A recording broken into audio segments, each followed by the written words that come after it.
दूसरे को मारकर खाइए, ये विकृति है। वो अपना खाए, मैं अपना खाऊं, ये प्रकृति है। लेकिन वो खा सके इसकी चिंता करके मैं खाऊं, ये संस्कृति है।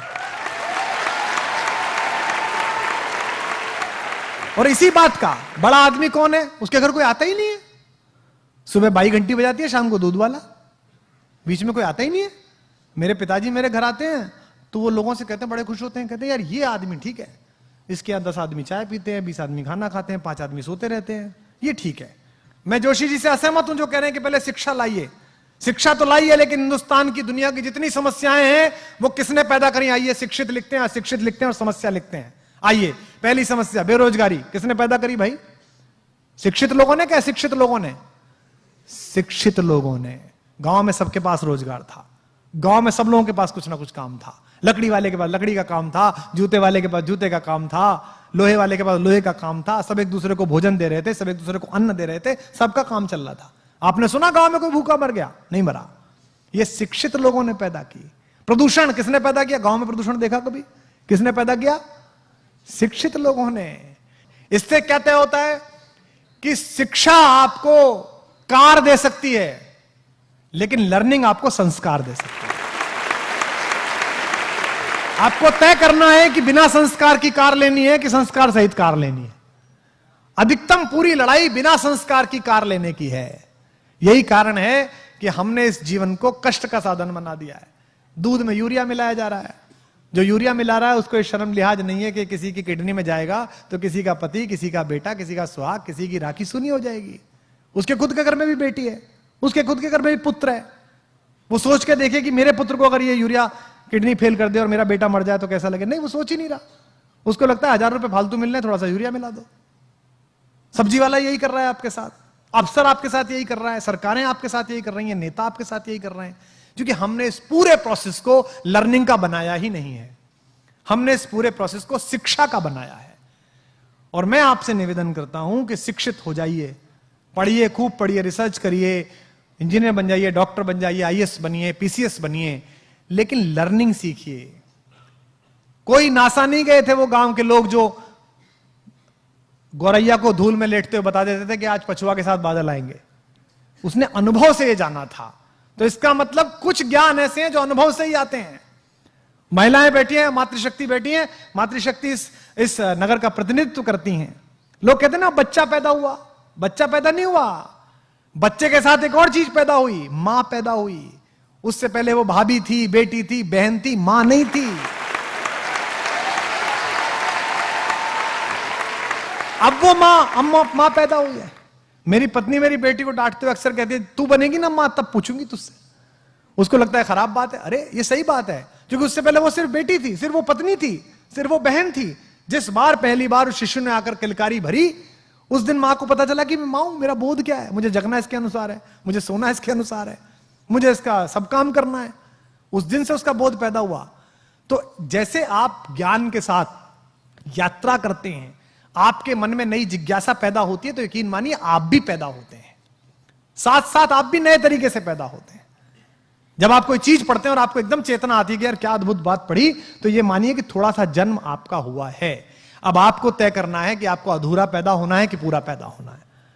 आपको विकल दिव्य अंगों के साथ पैदा होना है कि संपूर्ण सुशोभित शरीर के साथ पैदा होना है।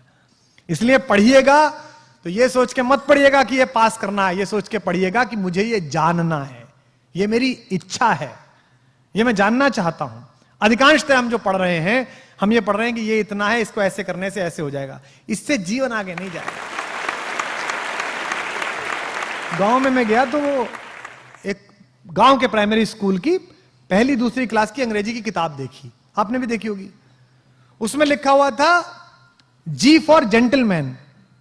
तो सामने कुछ चीजें बनी रहती है ना, अम्ब्रेला बना हुआ है ना, बना रहता है सब। बी फॉर बैलून, तो बैलून बना हुआ है।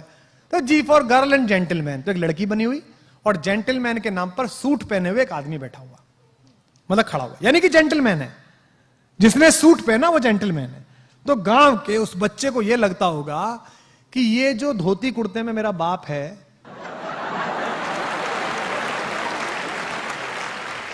ये जो खेत में जाता है, गुरु ये जेंटलमैन नहीं है।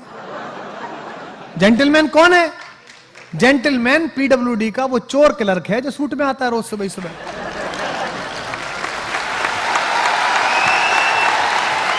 यही तो हुआ।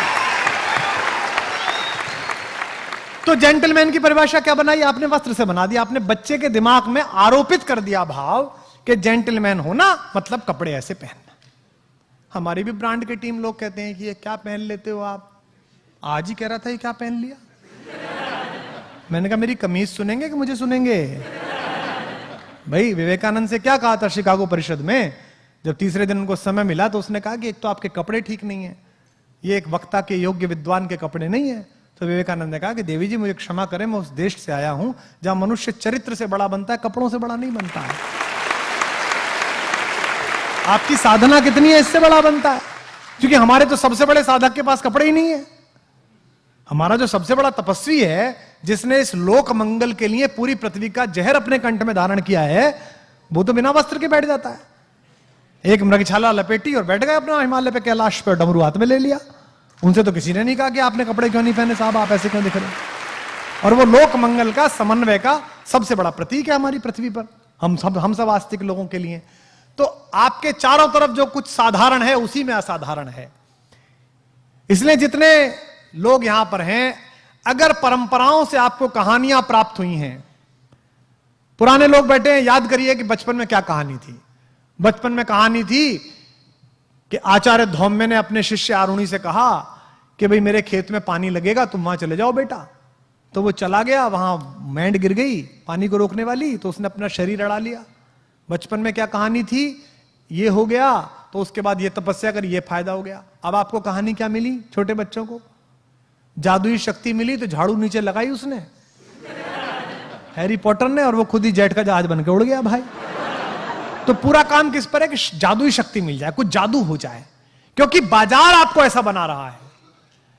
इस परिसर में बैठे हुए बच्चों, अपनी आर्थिक स्थिति पर बिल्कुल परेशान मत होना। अर्थ तय नहीं करता कि आपके जीवन का अर्थ क्या होगा, अर्थ से तय नहीं होगा, यह बाजार तय करा रहा है। विज्ञापन आ रहा है, पत्नी से करें प्यार तो डायमंड से कैसे इंकार। अच्छा, मतलब जो डायमंड लाके नहीं दे रहा वो प्यार नहीं कर रहा। और कईयों ने तो वो नीरव मोदी वाले दे दिए, बोले जी फर्जी निकल गया डायमंड। मैंने कहा प्यार भी तो फर्जी था तेरा, डायमंड भी फर्जी निकल गया। यानी कि बाजार ने ये काम करा दिया तो अच्छा हो गया, और नहीं करा दिया तो उसकी इच्छा अधूरी रह गई। ये किसने किया है? ये उन्होंने किया है जिनको अपना कूड़ा हिंदुस्तान की 135 करोड़ जनता के सिर पे लादना है। ये उनका किया हुआ काम है, इसका कोई मतलब हमारे आंतरिक सुख से नहीं है।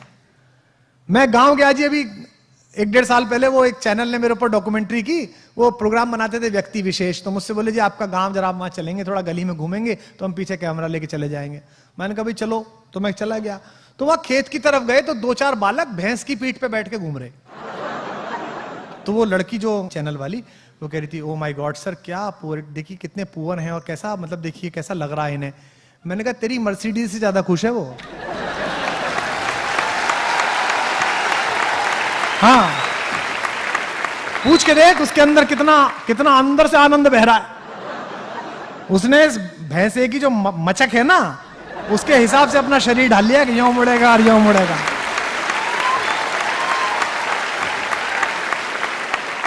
पर हमने बना लिया है।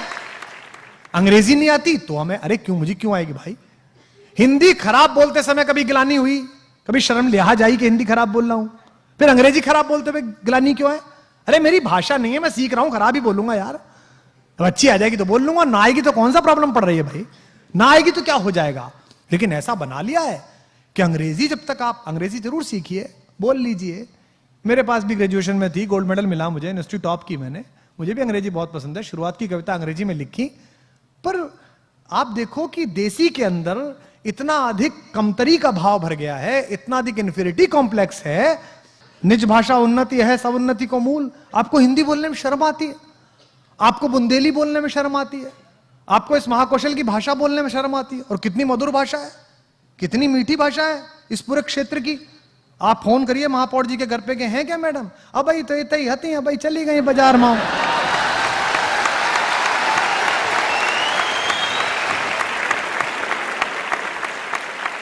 ये बेसिकली कमतरी है कि साहेब बोलता था तो नौकर भी बोलेगा। तो भाई तुम होगे नौकर, तुम्हारे बाप होंगे नौकर, मैं आजाद हिंदुस्तान में पैदा हुआ हूं, मैं हिंदी के हिंदुस्तान में पैदा हुआ और मैं इस मानस भवन में संस्कारधानी के पूरे इतिहास की शपथ खा के कह सकता हूं कि 1000 कमियां हैं हम में, पर पूरे विश्व में ऐसा देश नहीं है जिसमें हम पैदा हुए, पूरी दुनिया में ऐसा देश नहीं है।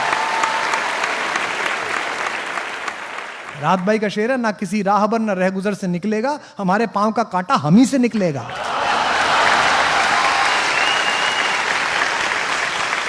हम अपना काम कर लें। हिंदुस्तान कोई लाल किले का नाम नहीं है, हिंदुस्तान किसी पार्लियामेंट की बिल्डिंग का नाम नहीं है। 1/125 करोड़ हिंदुस्तान मैं हूं, 1/125 करोड़ हिंदुस्तान आप हैं। मैं अच्छा कवि बन जाऊं, आप अच्छे विद्यार्थी बन जाएं, हमारे हिस्से का हिंदुस्तान निर्माण प्रारंभ हो गया, भारत का निर्माण शुरू हो गया, हमने बना लिया अपना हिंदुस्तान।